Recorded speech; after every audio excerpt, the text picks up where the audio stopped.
Salah satu ukuran kehebatan juara tinju dunia adalah rekor bertanding yang tak pernah tercoreng kekalahan. Reputasi tersebut hanya dimiliki oleh segelintir petinju yang masih menggenggam gelar juara dunia sampai saat ini. Kali ini LPM TV akan membahas 7 petinju legendaris terbaik sepanjang masa. Tapi sebelum dilanjut ke nomor 7, ada baiknya untuk kita menekan tombol like dan juga subscribe-nya agar kalian tidak ketinggalan info-info penting, unik, dan menarik dari channel ini. Atau bisa juga menekan tombol share dan bagikan kepada kawan-kawan kalian melalui sosial media kalian seperti WhatsApp, Facebook, Instagram, Line, Twitter, dan lain-lain, agar kawan-kawan kalian pun bisa mendapatkan pengetahuan baru dan info-info penting dari channel ini. Siap?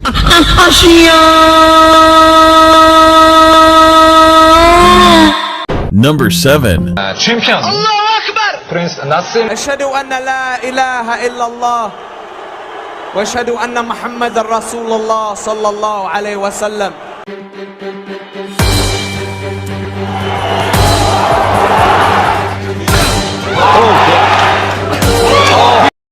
Nassim Hamid.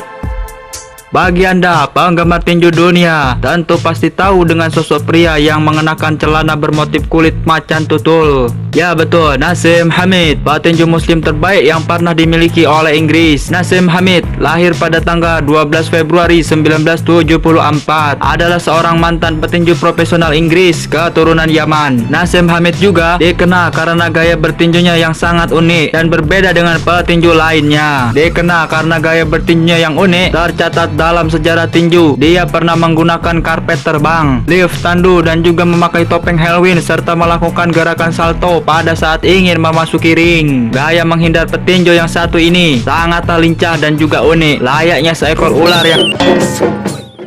yang sangat amat licin ketika ingin ditangkap dan cepat ketika hendak menyerang musuh. Karir cemerlang Nassim Hamid ialah dia pernah memenangkan 36 pertandingan dari 37 kali karirnya, hanya mengalami satu kekalahan saja dari petinju asal Meksiko, yaitu Marco Antonio Barrera. Sebelum pensiun pada tahun 2002, perihal sebab mundurnya Nassim Hamid dari dunia tinju profesional adalah terkait masalah penyakit kronis yang dialami oleh tangannya.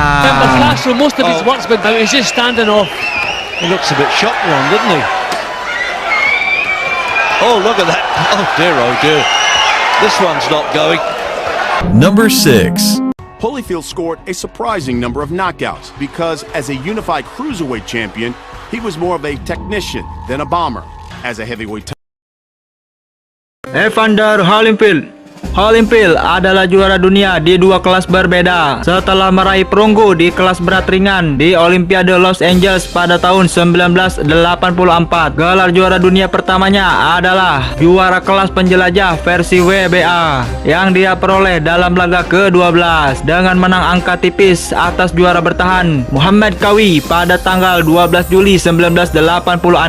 Setelah 6 kali mempertahankan gelar dan menjadi juara dunia sejati, Holyfield naik ke kelas berat. Gelar juara dunia kelas berat pertamanya diperoleh pada tanggal 25 Oktober 1990 dengan menang KO pada ronde ketiga atas James Douglas. Laga yang paling fenomenal Holyfield dalam tinju dunia tentu saja pertarungannya melawan Mike Tyson. Banyaknya 2 kali Holyfield menghadapi Mike Tyson dan 2 kali pertandingan tersebut pun dimenangkan olehnya. Laga pertama berlangsung di Las Vegas pada tanggal 9 November 1996. Dia menangi lewat TKO dalam ronde ke-11. Sedangkan laga keduanya pada tanggal 28 Juni 1997 berakhir kontroversial lewat kemenangan diskualifikasi setelah Mike Tyson menggigit kuping Holyfield. Dikabarkan Mike Tyson melakukan gigit kuping tersebut karena Tyson jengkel atau tidak suka dengan gaya tinju Holyfield yang selalu merangkul saat bertanding dengannya.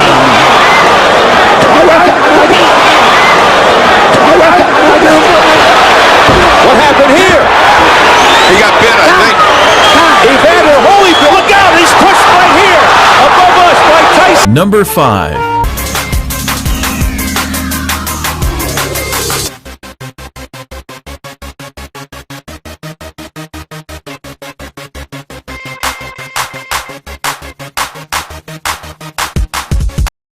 Mike Tyson.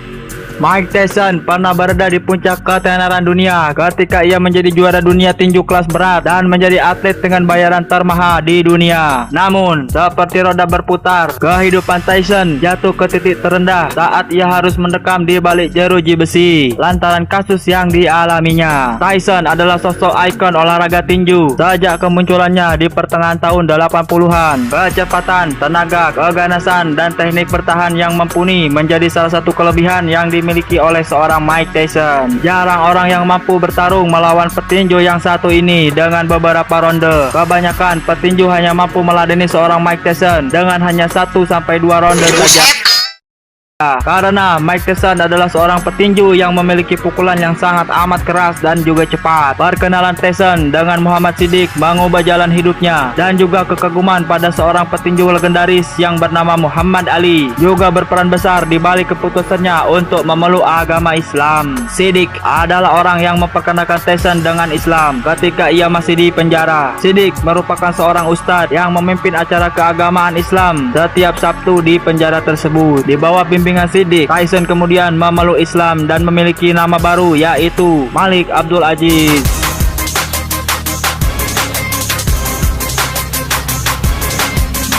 Number 4.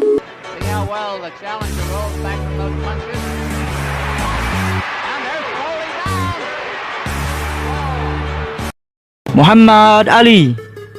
3 tahun lalu, tepatnya pada tanggal 3 Juni 2016, dunia kehilangan salah satu sosok petinju terbaiknya yang bernama Muhammad Ali, atau yang terlahir dengan nama Cassius Marcellus Clay Jr. menjadi salah satu petinju yang paling fenomena yang pernah dikenal dunia. Muhammad Ali yang lahir pada tanggal 17 Januari 1942, tumbuh dan besar di Kentucky, Amerika Selatan. Sang ayah yang bernama Cassius Marcellus Clay dan ibunya bernama Odessa Grady Clay. Ia juga memiliki seorang adik laki-laki yang bernama Rudolph Valentino Clay yang kemudian memeluk agama Islam dan mengganti namanya menjadi Rahman Ali. Muhammad Ali mengenal tinju saat berusia 12 tahun. Ali membuktikan kualitasnya dengan memenangkan 19 pertandingan profesional pertamanya dan 15 diantaranya menang KO. Muhammad Ali adalah seorang petinju yang terkenal dengan kelincahan dan kecepatan yang sangat amat luar biasa.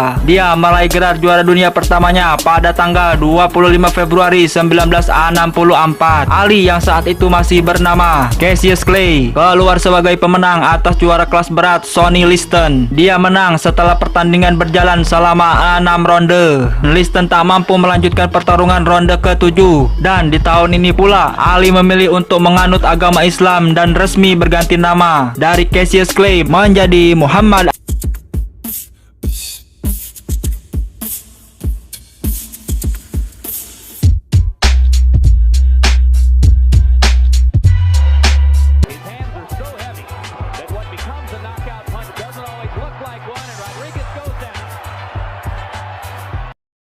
George Foreman, mantan juara tinju legendaris dunia kelas berat yang bernama George Foreman, punya cerita unik. Setelah pensiun, ia kini kaya raya dari hasil menjual pemanggang daging yang idenya ia temukan saat terjatuh dipukul KO oleh seorang Muhammad Ali. Foreman kini berusia 70 tahun, merupakan salah satu petinju legendaris yang menonjol di tahun 1970-an. Dia pernah bertarung dengan petinju legendaris lainnya seperti Joe Frazier dan Muhammad Ali. George juga merupakan peraih medali emas Olimpiade dan juara dunia kelas berat sebanyak 2 kali. Ia sempat pensiun pada akhir tahun 70-an, namun dia kembali pada tahun 1994. Pada tahun yang sama saat kembalinya itu, ia juga memperkenalkan produk pemanggang daging ciptaannya. Yang menarik, Foreman menemukan ide produk pemanggang tersebut dengan unik. Menurutnya, gagasan soal pemanggang daging itu melintas di pikirannya saat tersungkur KO dipukul oleh Muhammad Ali dalam pertarungan yang bertemakan Rumble in the Jungle. Foreman has not panicked. Foreman is going about his job. Foreman is all over Joe Frazier. Frazier is down again, and he Number 2. The shots hitting Oscar De La Hoya with virtually every power punch now.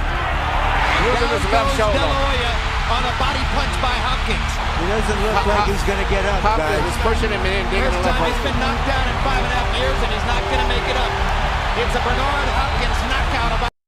Bernard Hopkins Bernard Hopkins memulai karir tinju profesionalnya sejak tahun 1988. Ia adalah seorang bintang olahraga tinju Amerika Serikat. Namanya mulai dikenal luas publik Amerika dan dunia karena keberhasilannya mempertahankan rekor 20 kali gelar juara tinju dunia kelas menengah. Pria ini lahir di Philadelphia, Amerika pada tanggal 15 Januari 1965. Saat usianya menginjak 13 tahun, ia terlibat sebuah kasus pidana. Atas perbuatannya tersebut, dia harus menjalani hukuman penjara selama 18 tahun. Selama menjalani masa hukuman di penjara, Hopkins banyak menyaksikan berbagai aksi kejahatan yang dilakukan oleh sesama narapidana di sana. Salah satunya ialah pemerkosaan hingga pembunuhan sesama tahanan. Saat mendekam di penjara, ia justru menemukan gairahnya untuk bertinju. Karena dia berkelakuan baik, dia kemudian hanya dipenjara selama 5 tahun saja. Tak hanya memutuskan untuk menggeluti dunia tinju, ia juga mengambil langkah besar dalam kehidupan spiritualnya. Ia memilih masuk agama Islam sebagai pemandunya. Ada yang menyebutkan bahwasanya Hopkins mengucapkan 2 kalimat syahadat saat ia masih mendekam di penjara. Ada pula yang menyebutkan ia masuk Islam setelah menghirup udara bebas. Tidak banyak literatur yang mengungkapkan bahwasanya bagaimana awal mula ia tertarik kepada ajaran Islam. Consider his age,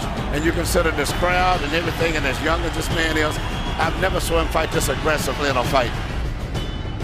Oh! Super right hand by Hopkins. Bernard Hopkins is the absolute... Number 1. Marciano out of his corner. Postponed for... Good right hand by Rocky Marciano. Charles may be hurt. Marciano going after Ezra Charles. And Charles goes down.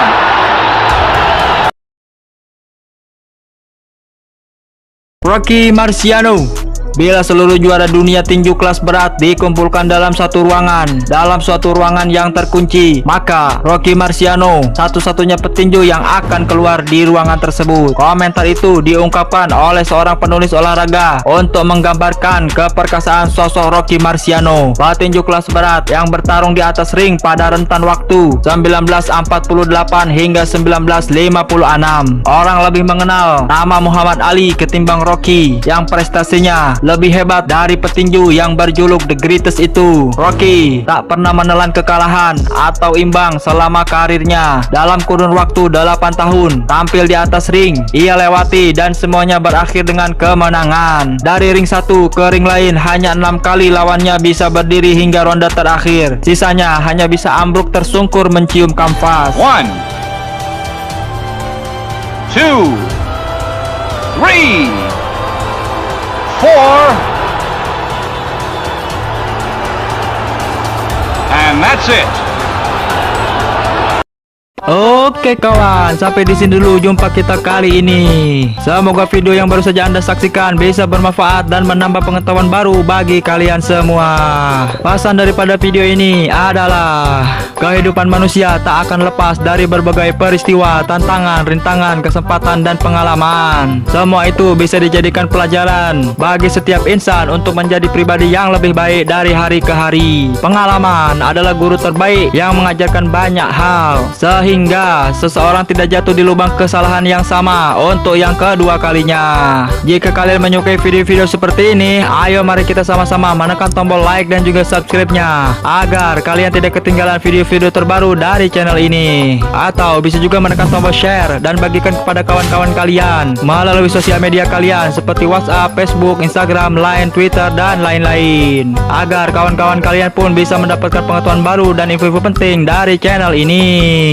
Oke, sampai jumpa di video-video terbaru berikutnya. Terima kasih.